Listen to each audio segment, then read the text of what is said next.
Hey everyone, welcome back to my channel. I'm Aaron Knightley and I'm back in London today welcoming a very successful property developer to my channel. We're going to learn everything about property development and what you need to know and the reality behind getting involved if you're just starting out in property and what's needed. So don't go anywhere, stick around, there's going to be so much value.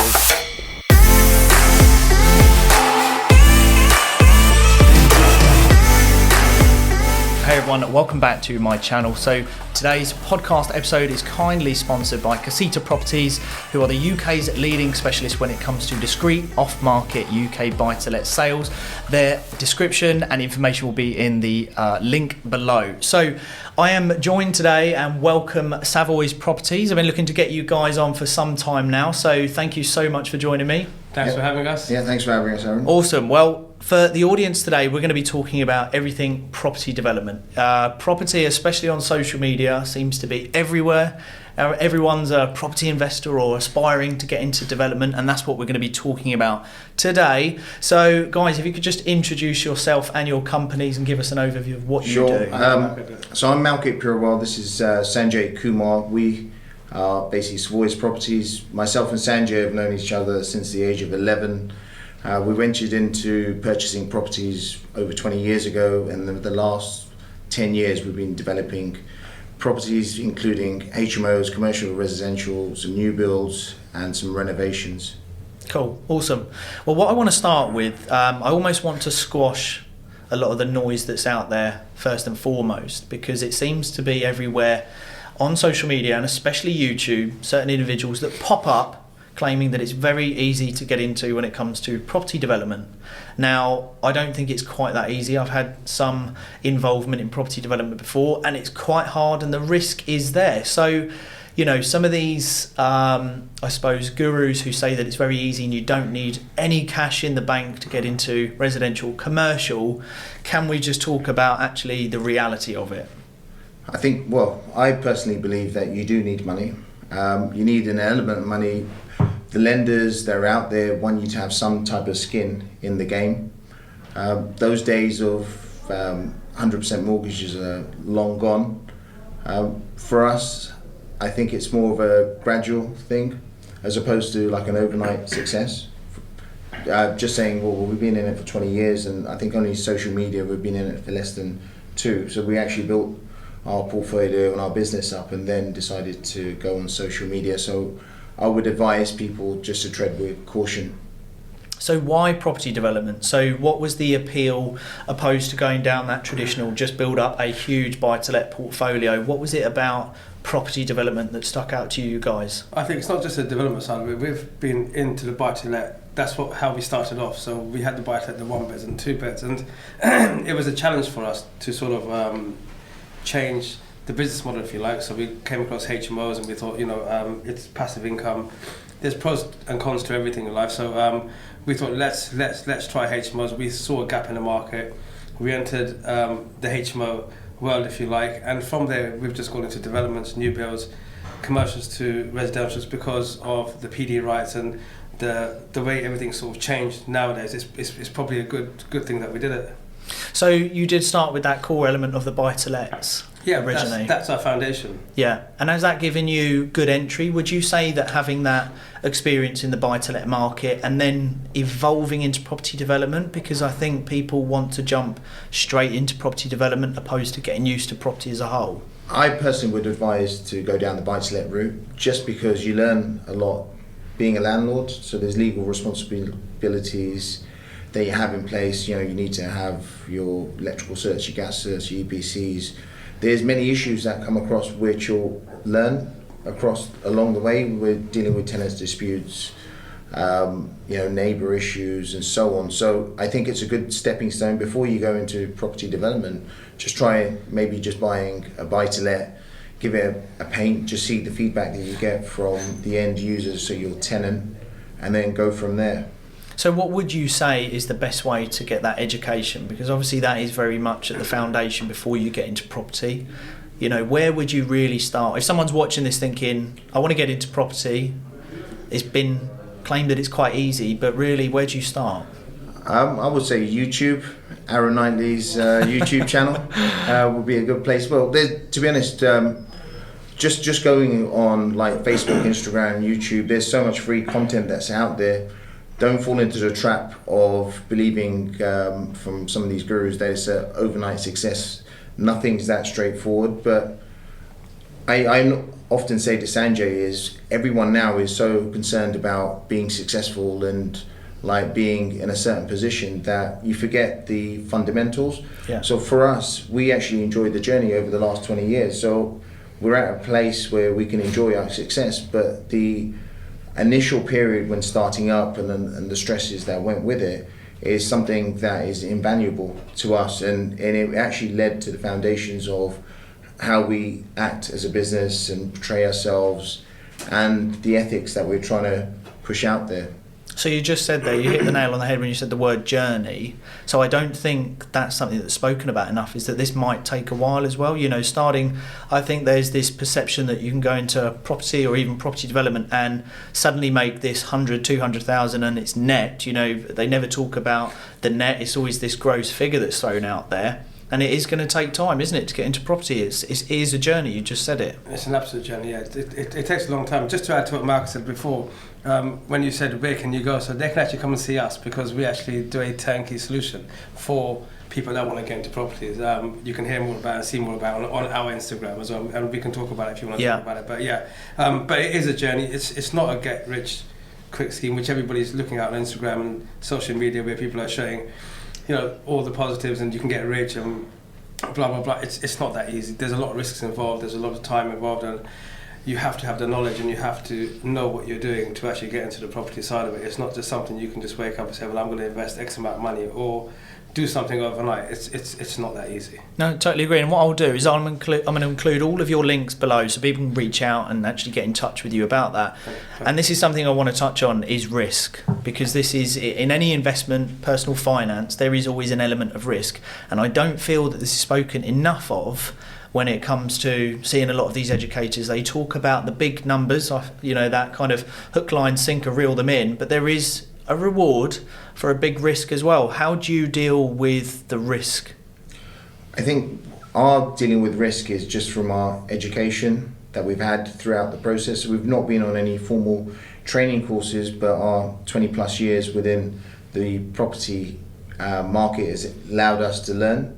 So even when we've failed at something, we don't look at that as a failure. We just says, okay, well, this is basically education. You pay for education, and I learn from that, and we're ensured that we'll never make that same mistake again. But what we've done over the last 20 years, we've built up a power team from our brokers to our solicitors and accountants, our build team, and we rely on their knowledge and their experience to help us mitigate risks. Nothing's risk-free, but we can reduce it down so where it's actually manageable. Okay, and now talk about the reward. So you have to manage that risk. You just said about that. A lot of that comes from education. If you can eliminate, you know, if you can be in the know, you can eliminate risk essentially. Sure. But then there's a big reward. So what does the reward look like realistically for development? The reward is infinite. It's the more risk you put in, the more reward is out there. We've done deals that they've been documented in some magazines where I think just last year we did one deal where we actually had a 7-figure return on that. Wow. So it's a site that we kept. It was an office to residential, but the reason we were successful and other people did not understand what could be done with it is we actually understood the rules of the game, rules of the prior approval, what we could take with it, what wasn't included, and utilise that to our advantage. Do you think when it comes, I mean, those are some amazing figures. I mean, that just shows you what hard work can achieve. But again, you are a product of education, knowledge, commitment, and the long-term journey.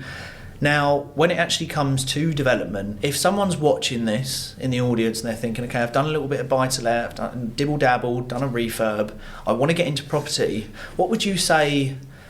What do they need to have? You know, how much in the bank? You know, raising finance. I raise a lot of finance. I know what people need, and they don't realise it. They've bought into this marketing that actually, you know, you can get 95% no risk. You haven't got to put anything in, and you'll earn these big figures. What do you need starting out? Well, I personally think it's area dependent. So, if you're based in Scotland or County Durham, it's going to be a lot different in terms of price point because the prices are a lot lower than if you're like today we're in Mayfair. So the starting price for a property within this area is a lot higher. So what I would suggest to individuals is just have a look at someone that is within your area and maybe just knock on the door of those individuals or those companies and just have a chat. So we have many people that approach us. We don't really charge mentoring. We don't have any training courses, but people that DM us through social media, we're always happy to point them in the right direction. Even when we started our HMO journey, we literally knocked on doors of individuals that were doing it within our area. So look, can we have a look at this? Look, what are the pros? What are the cons? How can we, if we were going to build a product, how can we make it better than what's out there already? So we used that as our learning curve, and then we understood what we needed to be to enter this HMO market, for example. Hence, brokers are very useful because they're your access to the whole financial market, and they'll tell you what you can actually do. So, just an example is myself and Sanjay found a deal in West Drayton. It was right next to the Cross rail station, but we actually were so committed to so many deals that we didn't have the funds to actually go ahead and purchase that. So what we got was a first charge on the site from a lender through our broker, and then a secondary charge on one of our own personal homes. That raised the 25% for the deposit plus the build costs, and then 6 months time we were able to refinance out and take off the second charge and just have that initial charge on that site. So the opportunities are there, but you need to use the appropriate people. You need to have the leverage as well, don't you? You just have said the right advice. Having the right team around you. Yeah, you have to have the right advice. Massive part. And also, I always ask my guests, how important we are in the digital age. Your branding's very good. Like you said, you've got this team where you can get in contact with brokers, but also because of your brand and who you are and what you're putting out there and you're the face of it, I imagine you're having these investors DM you and ask, look, can I get involved financially? How important is it that if you're starting any business or you're getting into property that you have to build a really strong brand through marketing? I'll let you do it because you do the brand more than I do. So I think the brand is important, but what's more important is the people behind the brand. Mm-hmm. Are they trustworthy? And people, what I noticed on social media is people want to see the journey. They don't want to just see a polished version. Look, here we are. Look, this is what I'm making. This is the cars I'm driving. Because that's what you had when I was looking at these property gurus in the 2000s. That's what they were trying to do. And now the market's sort of moved, and the end users actually want to see just the journey. So I know you've had the likes of Tej Talks on, and he's documented his journey, and people now can feel that they've actually been on that journey with them. So I wouldn't really be too concerned with the brand, because if you have a look at any logo for any major corporation, it's changed over time. Just take a look at British Airways, how they've changed it from their initial conception.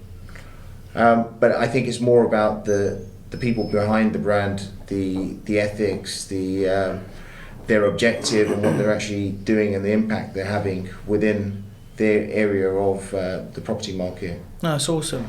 And with your property journey that you're on, property I think has been so pumped with marketing that everyone thinks the way to replace their income, you have to go through property. But obviously, over recent years, there has been other ways to make money.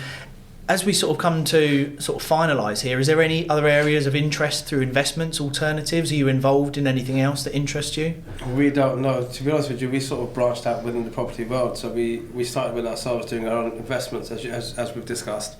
We have a lending part of our business where we lend our own finances and help beginners sort of get finance, because it's quite difficult if you've got no experience to get finance. Yeah. We also do the management side, so we manage HMOs and we manage normal buy-to-lets for our clients, and we do developments for people. So we've sort of branched out within the property world itself. Yeah. We don't look at, nowadays people look at crypto, etc., etc. We haven't ventured. But you've developed other areas of investments to get other within the return rates, world. basically. Yeah, that's awesome.